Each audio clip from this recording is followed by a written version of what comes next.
Pues eso, lo que os iba diciendo, que gracias por haber venido, por estar aquí, por interesaros por algo que puede sonar tan abstracto como el pensamiento simbólico. Y de hecho es abstracto y eso es lo que nos interesa, pasar de lo abstracto a lo concreto. En eso consiste el pensamiento simbólico. Cuando nuestros antepasados, nuestros ancestros, llegó un momento de la evolución en el que, digamos, consiguieron trasladar unas ideas metafísicas, unos conceptos que no se podían poner por palabras, y plasmarlos en un medio físico, que es lo que hemos venido denominando arte. También en más de una clase, porque ya sabéis que estos son 9 sesiones, es mensual, entonces en varias de estas sesiones hablaremos de eso que llamamos arte y si realmente a día de hoy podemos seguir considerando arte tal y como lo hemos venido estudiando hasta el día de hoy, con esa maravillosa y a la vez horrible temática que es la historia del arte. El arte siempre cumplía un propósito trascendente. Y esto va a ser muy importante para entender el pensamiento simbólico, la idea de la trascendencia. El subtítulo, como veis, es Diálogos a través del simbolismo religioso. Religioso, religare, unión, conexión. ¿Con qué? Lo de arriba con lo de abajo y lo de dentro con lo de fuera. Esto es lo que nuestros antepasados en aquellas, lo que hoy denominamos pinturas rupestres, intentaban representar, plasmar el alma, la esencia de las cosas para rituales. Aquí os he puesto un texto extraído del Asclepios, una obra considerada actualmente hermética, ya sabéis del hermetismo, esta religión greco-egipcia que se fragua sobre todo en Alejandría en el siglo IV a.C. y que tiene por principal patrón a este señor, el llamado Hermes Trismegisto, Hermes el 3 veces grande, una especie de profeta, rey, sacerdote, dios, nadie tenía muy claro qué era exactamente este hombre. Los egipcios le relacionaban con su dios Tot, el dios de la inteligencia, del conocimiento, de la escritura, de la magia, de la palabra, y los griegos lo relacionaban con Hermes, el gran dios psicopompo, transportador de las almas. Por lo tanto, esos dos dioses se fundían en este señor. Y dicen que dijo, porque la atribución de las Asclepios a Hermes Trismegisto, como os imaginaréis, tiene sus lagunas, pero dicen que dijo: «Oh, de qué privilegiada mezcla está hecha la naturaleza del hombre. Está unido a los dioses por lo que tiene de divino, que lo emparenta con los dioses. La parte de su ser que lo hace terrestre la menosprecia dentro de sí». Esto nos recuerda mucho a la doctrina de los albigenses o cátaros, que efectivamente renunciaban a la parte material de su esencia y abogaban por desarrollar la espiritualidad, es decir, el mundo de la materia era pecaminoso, era corrupto, y lo que había que potenciar eran las funciones espirituales. Aquí lo tenemos ya en el siglo IV. El hombre es puro en tanto que tiene una parte concedida por los dioses, igual que en las tradiciones de Oriente Próximo y Mesopotamia, y al mismo tiempo es vil porque tiene una parte que es materia, que es tierra. Todos los demás vivientes a los que se sabe vinculado en virtud del plan celestial los une así mediante el lazo del amor. Claro, por eso, cuando leemos cosas como esta, entendemos perfectamente que los padres de la Iglesia considerasen a Hermes Trismegisto un profeta que anunciaba la venida y el mensaje de Cristo. Todos estamos vinculados a las demás criaturas y el lazo que nos une es el amor. Aquí tenemos conceptos también como la unicidad de la vida y todo ello también mucho de tinte oriental, indudablemente. El hombre cultiva la tierra, se mezcla con los elementos mediante la rapidez del pensamiento. Aquí es donde entramos en la materia que nos interesa. Con la agudeza de su mente baja a las profundidades del mar. Todo le está permitido, el cielo no le parece demasiado alto porque lo mide como si estuviera muy cerca de él, gracias a la sutileza de su espíritu. La mirada de su espíritu no es ofuscada por ninguna niebla del aire, la tierra nunca es tan densa o compacta como para impedir su trabajo. La inmensidad de las profundidades marinas no turba su vista que se sumerge. Él es a la vez todas las cosas, él está a la vez en todas partes. Para Hermes Trismegisto, esto es humanista a más no poder. El hombre es el centro del cosmos y no solo eso, sino que es capaz de con su mente y su pensamiento acceder a los misterios recónditos del mundo, lo alto de los cielos y las profundidades del mar. Esto lo vamos a ver reflejado en un mito y en un simbolismo muy concreto que ha dado nuestra literatura, que veremos un poquito más adelante. La idea que quiero que quede clara es que el pensamiento simbólico nace, en un primer lugar, aquí, en estos pobladores de las cavernas, cuando son conscientes, ese momento, digamos, esa iluminación, de que existe un mundo abstracto, de que existen esos conceptos y esas ideas que necesitan poner iconográficamente en el mundo material. Esto es una pintura rupestre, como veis, denominada El Hechicero.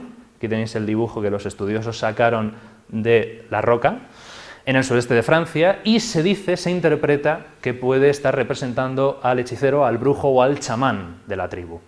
La tradición chamánica va a ser muy importante en este ciclo, porque ellos van a ser los primeros en todas las sociedades y en todas las civilizaciones que van a tener por clara una, para ellos, verdad absoluta, que el hombre se mueve entre las esferas superiores y las esferas inferiores.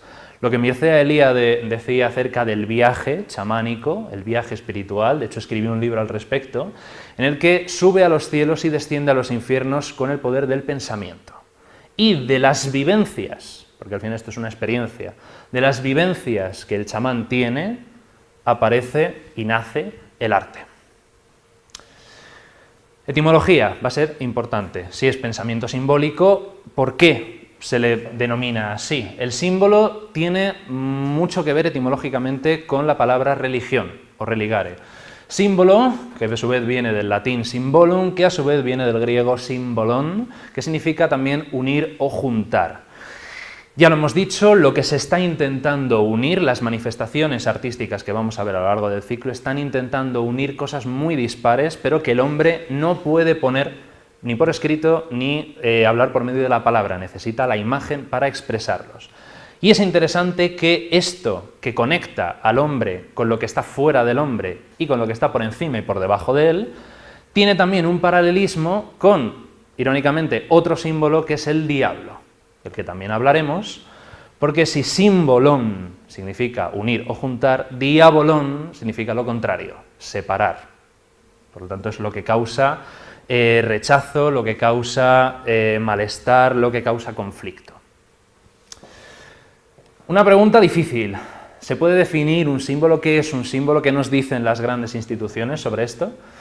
El diccionario de Google, que es el nuevo Dios de nuestro tiempo, en 2018, define símbolo como sigue: un signo que establece una relación de identidad con una realidad.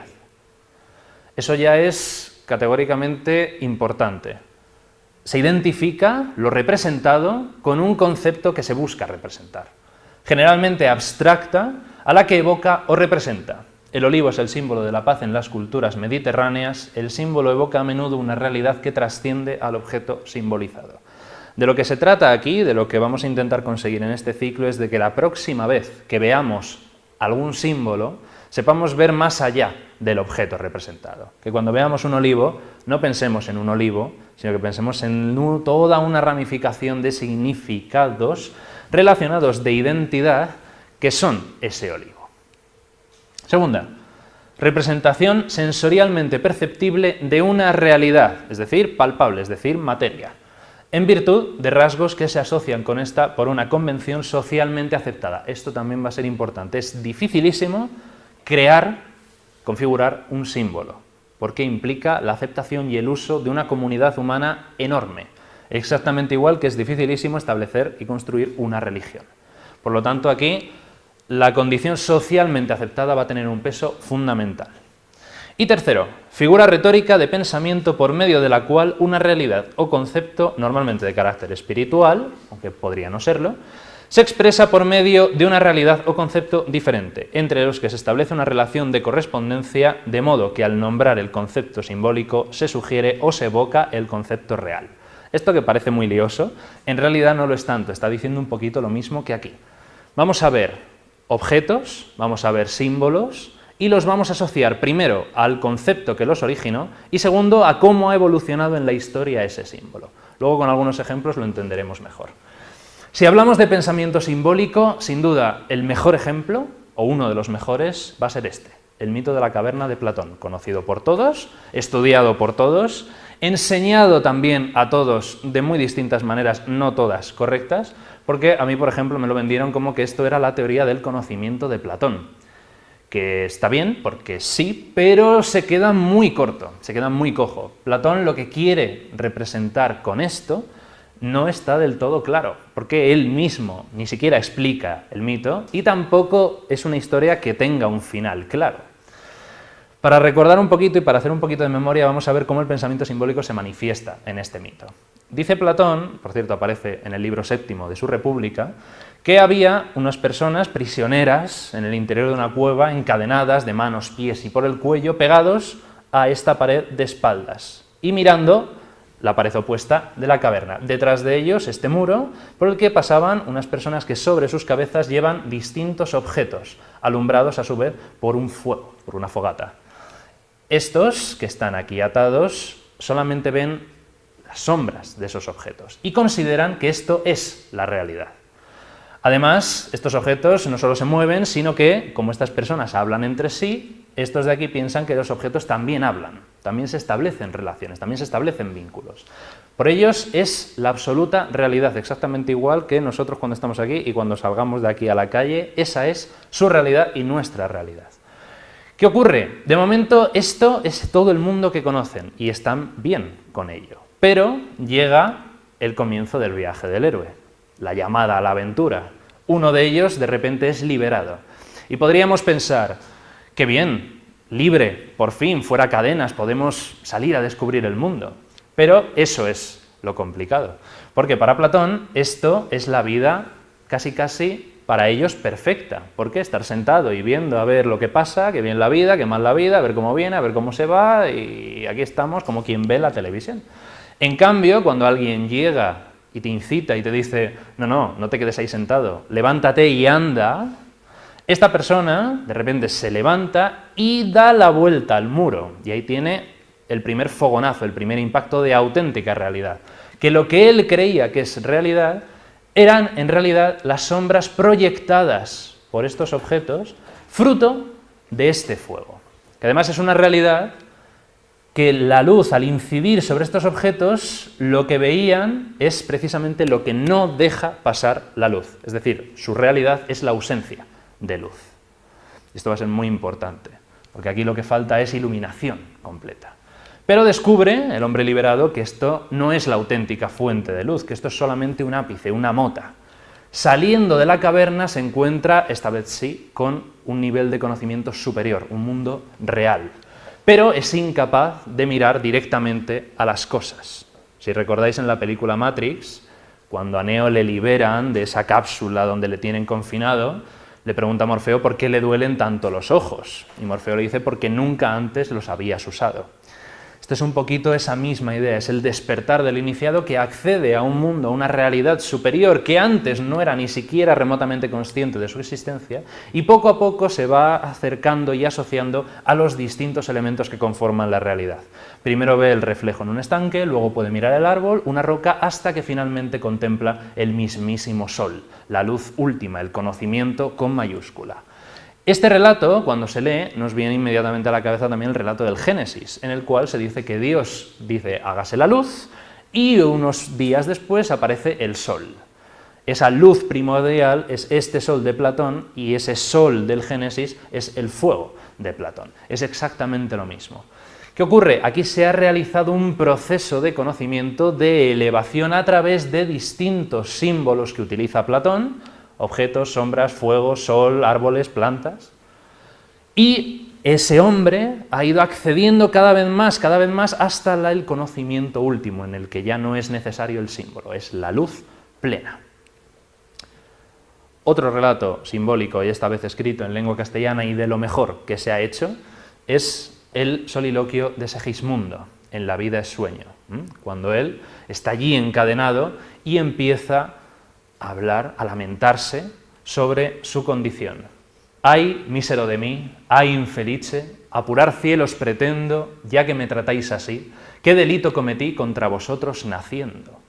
Aunque si nací, ya entiendo qué delito he cometido.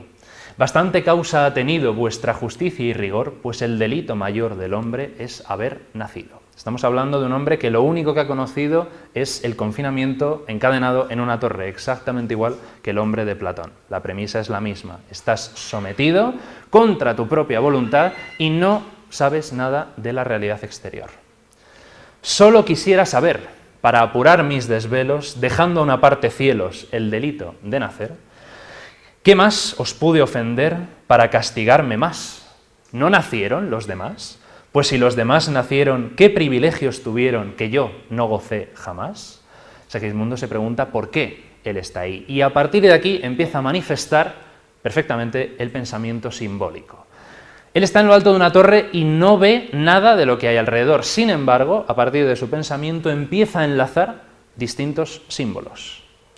Nace el ave, y con las galas que le dan belleza suma, apenas es flor de pluma o ramillete con alas, cuando las etéreas alas corre con velocidad, negándose a la piedad del nido que deja en calma.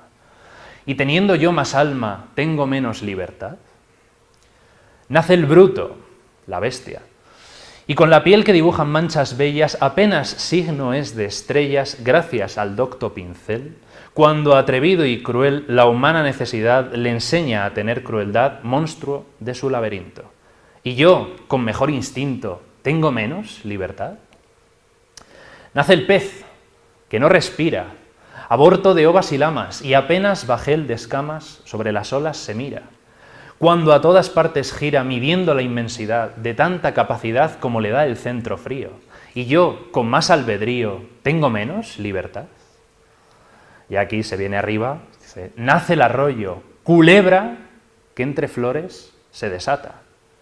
Y apenas sierpe de plata, entre las flores se quiebra, cuando músico celebra de los cielos la piedad, que le dan la majestad del campo abierto a su vida, y teniendo yo más vida, ¿tengo menos libertad? Recopilando todo esto, que no ha visto nada, que simplemente ha mentalizado esas cosas, y a partir de esa mentalidad de el ave, el bruto, el pez y el arroyo, ha ido asociándole a cada uno distintas cosas. Y termina, como conclusión, diciendo, en llegando a esta pasión, un volcán, un Etna hecho, quisiera arrancar del pecho pedazos del corazón. ¿Qué ley, justicia o razón negar a los hombres sabe, privilegio tan suave, excepción tan principal, que Dios le ha dado a un cristal, a un pez, a un bruto y a un ave? El concepto de la libertad, exactamente lo mismo que el hombre de Platón. Un pequeño juego ahora para vosotros. Entre estas dos imágenes, que como veis están bastante separadas en el tiempo, ¿cuál creéis que puede ser el nexo de unión para estar incluidas en un ciclo como este? ¿Alguna idea? Lo primero que os venga. Cueva de Altamira, la gloria de Tiziano, en el Prado.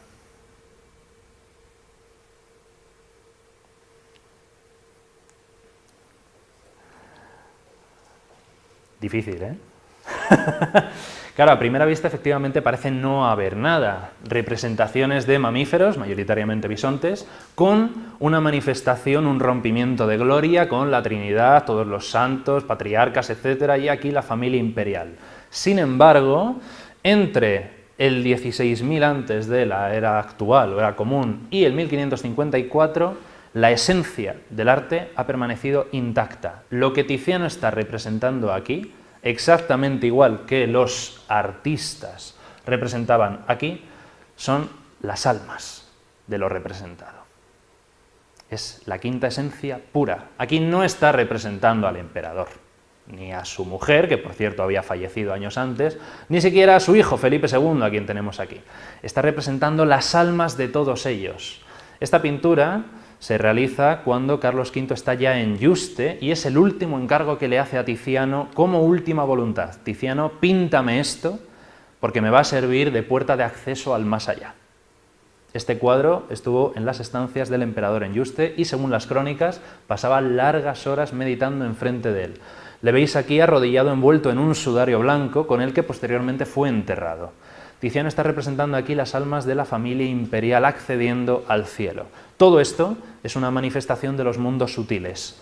Todo esto que parece que se ha hablado tanto de naturalismo, que indudablemente lo tiene, pero va mucho más allá. Es una representación gráfica, exactamente que el emperador era así, la emperatriz era así, pero no se está intentando representar bisontes, esos bisontes, se está intentando representar la esencia del bisonte, lo que los chamanes han denominado siempre el animal de poder, el espíritu del bisonte, para celebrar sus rituales de caza, de magia, de abundancia, de prosperidad, de lo que sea. Eso no lo sabemos exactamente, pero lo que sí sabemos es que esto es ritual. Y estos no son bisontes, sino que son el bisonte. Eso es a lo que vamos. La esencia última, lo que es imposible de representar bajo cualquier palabra o concepción, se plasma artísticamente de esta manera, intentando acceder al corazón, a la esencia de lo representado. Por eso esto es un símbolo y no es simplemente una pintura de bisonte. Va mucho más allá. Fechas. Luego al final os la pondré por si queréis tomar nota. Como veis es una vez al mes. Va a ser aquí también. Así que lo tendremos fácil ya que hemos conseguido llegar todos hasta aquí. Y va a ser un ciclo colaborativo. Yo voy a dirigir un poquito la temática, ya que he diseñado un poco el curso, pero tanto Jaime Buivas como Alberto Donaire como María Victoria Curto van a participar, si bien solamente en una o en varias, eso ya vamos a ir delimitándolo, y cada uno con sus propios temas. Entonces se trata también de generar una colaboración, no solamente nosotros cuatro, sino también con todos los que queráis asistir. Entonces se planteará un tema, habrá una parte de clase teórica y luego una de discusión. Yo aquí solamente os voy a hablar de los temas que voy a hablar yo por una sencilla razón. Primero, los suyos, los de ellos dos, no los conozco, los tienen un poco en misterio, todavía están trabajando en ellos. El suyo sí, ya me lo ha dicho, así que os lo voy a enseñar también. Pero también es por una cuestión de que el año pasado, durante el curso que hicimos de mitología comparada, surgieron muchas dudas sobre algunos elementos simbólicos que iban apareciendo en las clases y que por falta de tiempo no se podían desarrollar en ese curso.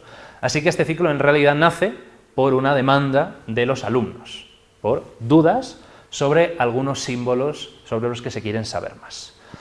Y el primero, el que nos va a ocupar la primera sesión, va a ser esta. Aquí hay al menos 3 símbolos.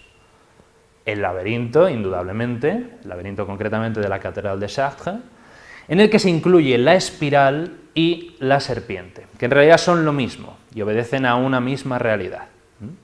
La idea va a ser intentar hablar del simbolismo de la serpiente, de cómo a lo largo de la historia ha sido, mejor dicho, ha pasado de ser altamente venerada y consagrada a lo que es hoy, que se asocia con el relato del Génesis, también muy mal interpretado por una tradición católica que no ha sabido explicar bien ese simbolismo. Y nosotros, por lo tanto, no hemos sabido recibir bien ese simbolismo. Entonces, como veis, la serpiente ha tenido muchas caras, ha tenido muchos rostros. No hablaremos solamente de serpientes animales, sino también de otras serpientes míticas, como dragones o hidras. Y veremos qué papel han cumplido en cada una de las sociedades. También, por supuesto, uno de los grandes símbolos de nuestro tiempo va a ser el Grial, conocido también como el Santo Grial. Veremos que en un origen fueron cosas completamente distintas. El Grial es mucho más antiguo que el Santo Grial, como también es evidente. A día de hoy, y según el propio Vaticano, el Santo Grial oficial es este, conservado en la Catedral de Valencia. De hecho, en 2016 le hicieron una capilla privada solamente para él y se estableció un año jubilar para poder ir a venerarlo como reliquia del Gran Cáliz de Cristo. Pero hay una tradición griálica muy anterior que tiene su origen, curiosamente, en España, con frescos románicos. Esto es el Grial.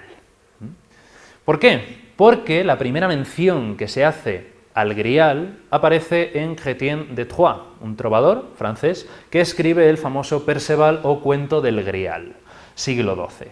Y habla de una procesión en el famoso castillo del rey pescador, en el cual se llevaba una lanza, una bandeja y una copa, un cuenco.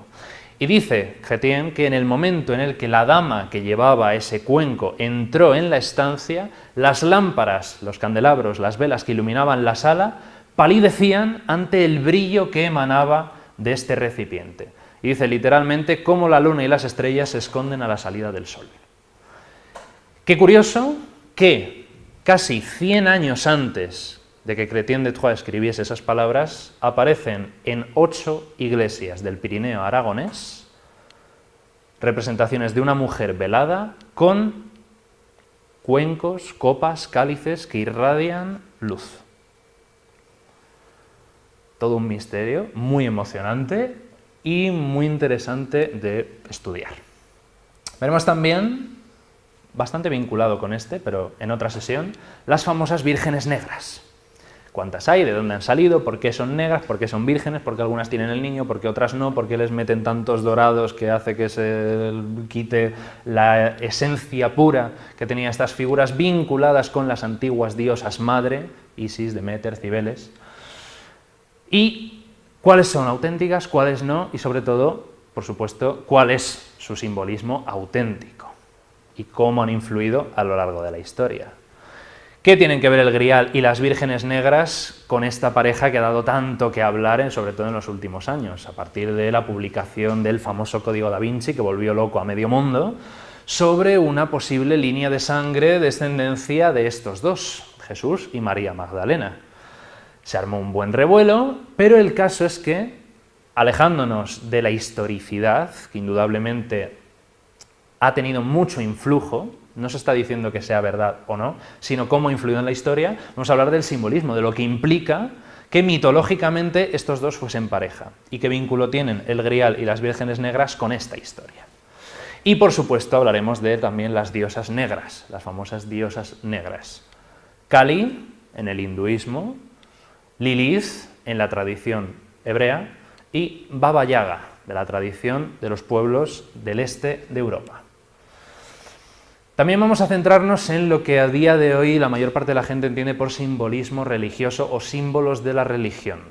Si bien quiero que quede claro que un símbolo no tiene por qué ser un dibujito de estos, un ideograma, os dice, es lo que rápidamente asociamos cuando, y de hecho cuando buscamos en Google Imágenes símbolos religiosos, lo primero que van a salir son cosas como esta.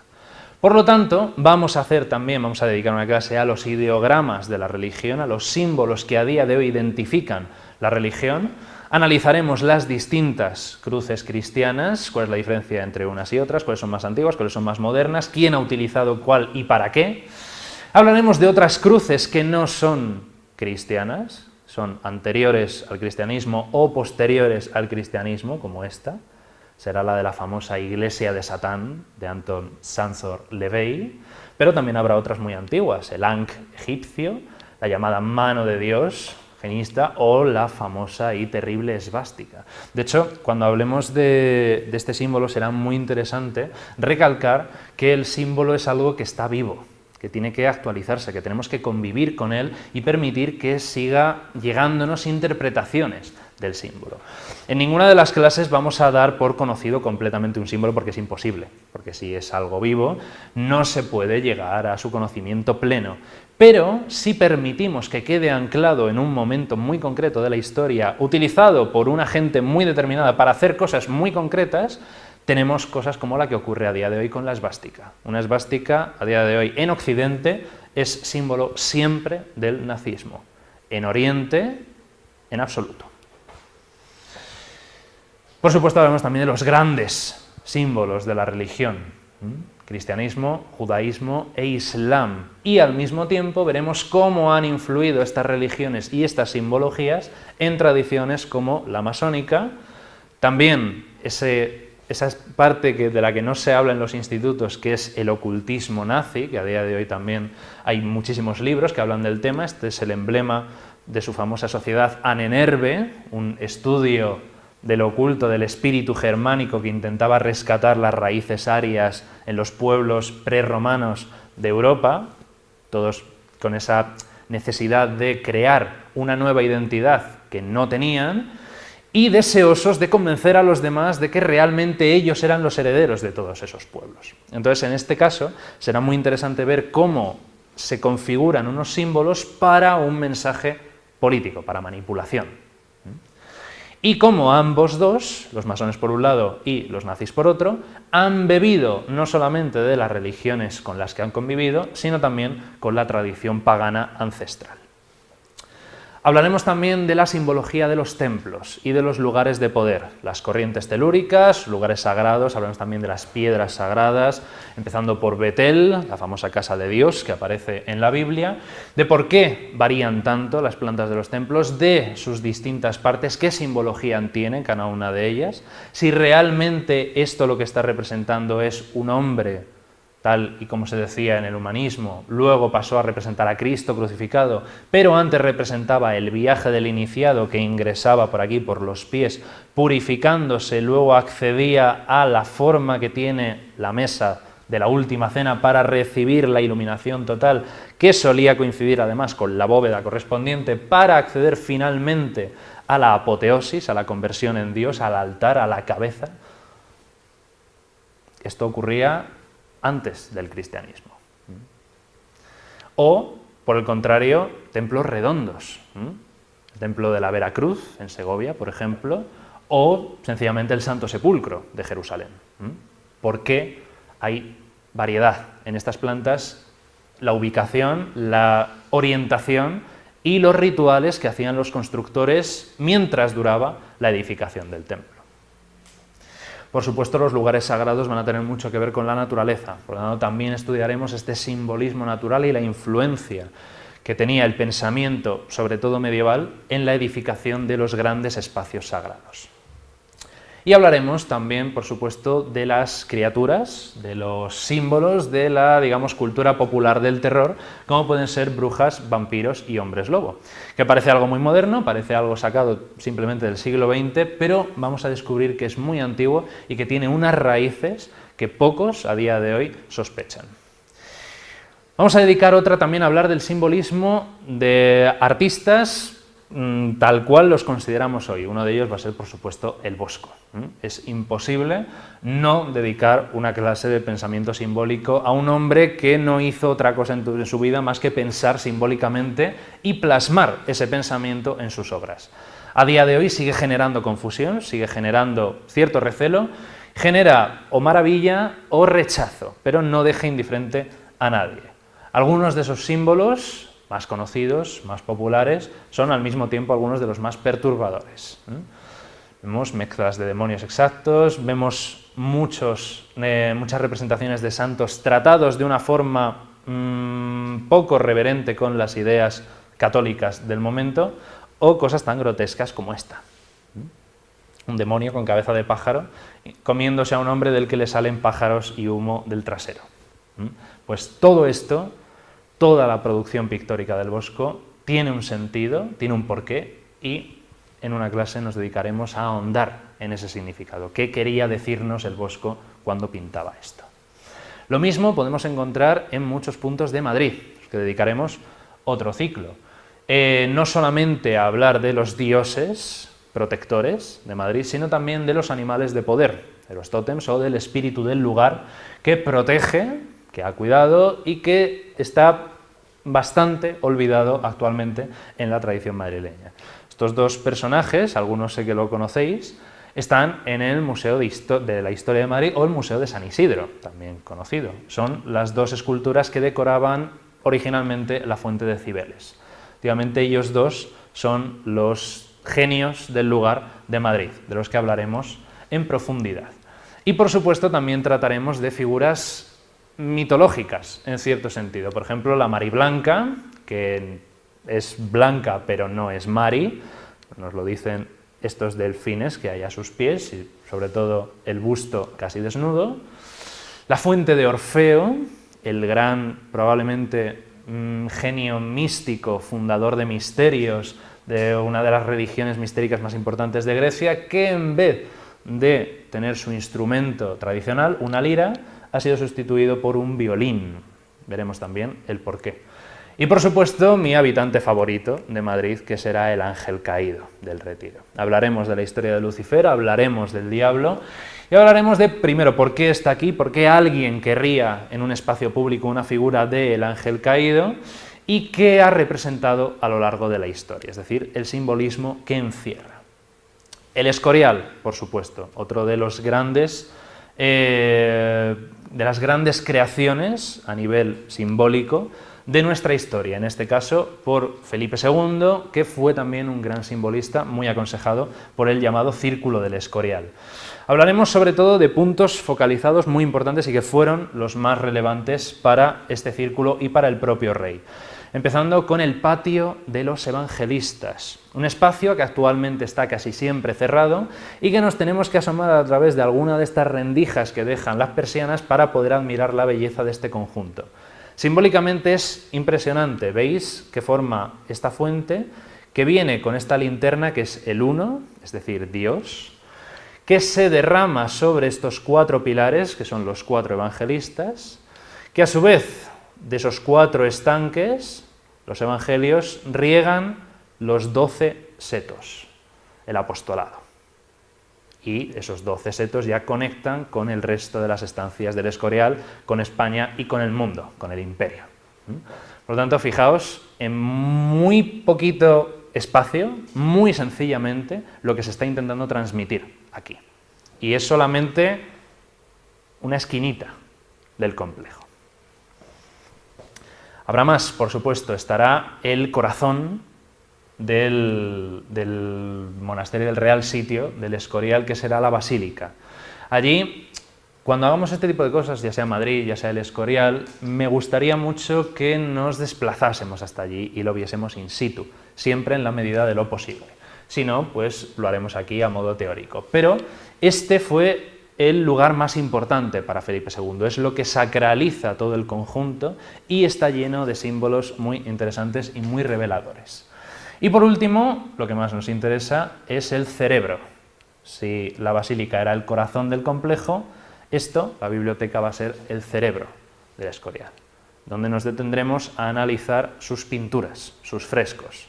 Porque en sus frescos es toda una declaración de intenciones del Círculo del Escorial y sobre todo de Benito Arias Montano.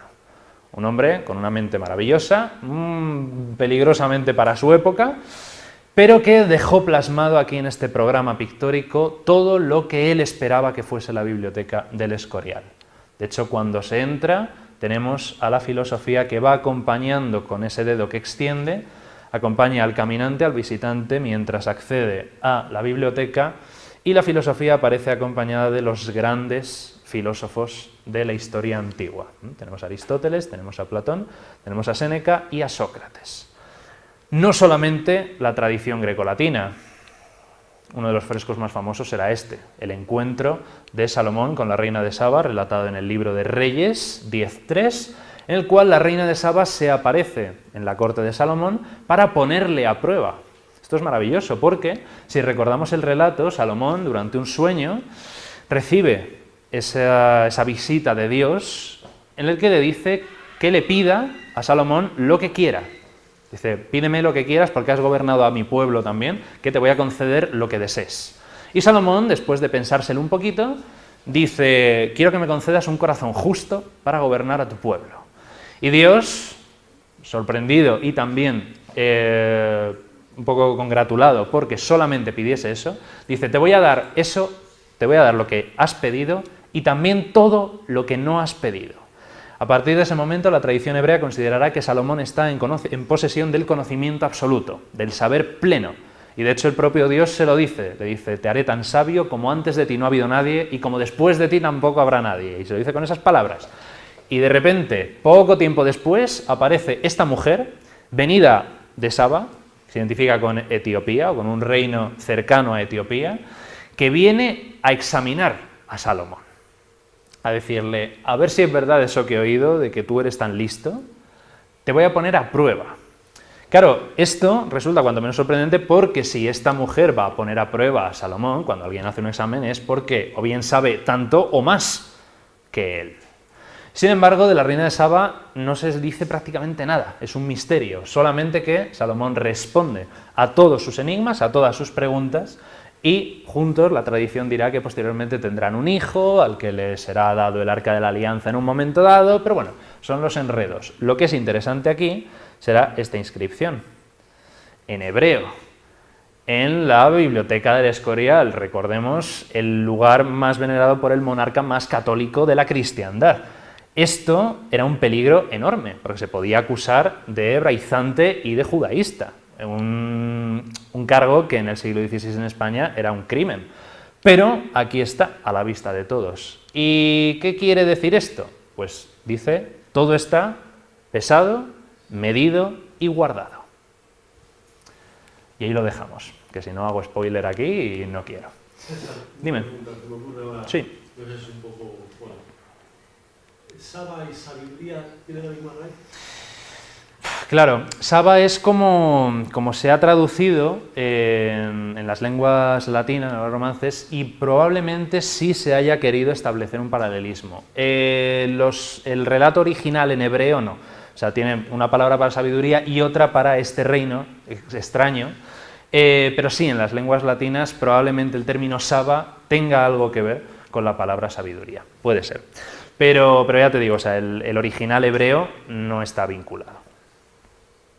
De hecho, para los hebreos esto era casi un insulto. El que viniese una mujer de un reino lejano a decirle a ver si era verdad eso de que su rey sabía realmente tanto, pues era un poco incómodo. Pero ahí está. Otra pintura maravillosa, Hércules Gálico, que esta es, además, cuando se ve siempre llama un poco la atención porque dice, uy, ¿qué es eso? ¿Les está escupiendo? ¿O qué está pasando aquí? Estos son cadenas de oro que van enganchadas a las orejas de un grupo de sabios que sigue a Hércules. Este es un símbolo que implica que este hombre, Hércules Gálico, es el administrador y el guardián de los secretos de los pueblos íberos, que con las buenas palabras, es decir, con la enseñanza, con la sabiduría, puede enganchar y encandilar a aquellos que estén dispuestos y abiertos a escuchar estas enseñanzas y esta iniciación. En definitiva, como os digo, esta va a ser la primera clase, por título, La espiral, la serpiente y el laberinto, las claves de la iniciación. Es uno de los primeros símbolos que se manifiestan en la historia de la humanidad y por eso he creído conveniente ser el primero con el que vamos a empezar. Además me gusta mucho esto porque lo tiene todo. Veis que durante la Edad Media había muchas representaciones de jardines a los que se les llamaban hortus conclusus, el huerto cerrado, el huerto delimitado. Veis que está perfectamente protegido excepto por esta puerta de acceso y en cuyo centro aparece un árbol. El árbol es otro símbolo poderosísimo de conexión y de trascendencia. Pero además hablaremos también de los distintos tipos de laberintos, los laberintos falsos y los laberintos verdaderos. Los laberintos falsos es lo que a día de hoy todo el mundo llama laberinto, es para perderse. El laberinto verdadero será este. A partir de dar vueltas y vueltas y hacer recovecos y avanzar, siempre se está avanzando porque el objetivo es llegar al centro y regresar. El camino de ida y el camino de vuelta. Esto veremos que proviene de antiguas danzas rituales que se hacían ya en Creta. De hecho veremos algunos frescos con sacerdotisas que lo que se considera que están haciendo es danzar. Y de esas danzas ritualizadas, esos movimientos es lo que implicaría el movimiento circular que derivó primero en la espiral y luego en el laberinto, en cuyo centro espera la trascendencia, la conexión con lo supremo. Y esta es la clase que me ha facilitado María Victoria Curto, que ahora mismo está en Estados Unidos. Le habría encantado venir ella a contaros de lo que va a hablar, pero no ha podido ser. Sin embargo, aquí tenéis el título que he elegido: La unión con lo sagrado en la mística femenina medieval, ágapes, música y jardines. También va a estar muy vinculado la figura del amado y la amada, este escenario bucólico de jardín-huerto, los manjares, por supuesto, la música, toda esta idilio que tenemos todos en la mente, pero que al mismo tiempo es una representación simbólica de la unión del alma humana con el amado, San Juan de la Cruz, Santa Teresa. ¿Sí? Es cuando hablan de la unión del alma. Entonces, María se va a dedicar a la mística, concretamente la femenina, ella está haciendo un doctorado sobre este tema, y nos hablará precisamente de cómo la mística femenina ha sido más obviada que la mística masculina, pero que ha tenido importantísimas representantes y sobre todo cuál es el significado último de este emblema. Y igual que los peregrinos en la Edad Media, cuando iban camino a Santiago, se gritaban unos a otros ultreia, es decir, más allá, el que venía o iba también y se encontraba con él tenía que responder et suseia, es decir, y más arriba. Esto lo que quería decir era que Santiago, que continuasen caminando, que ánimo, porque Santiago estaba más allá y más arriba, era algo para darse ánimos. Es lo que a día de hoy se dice buen camino.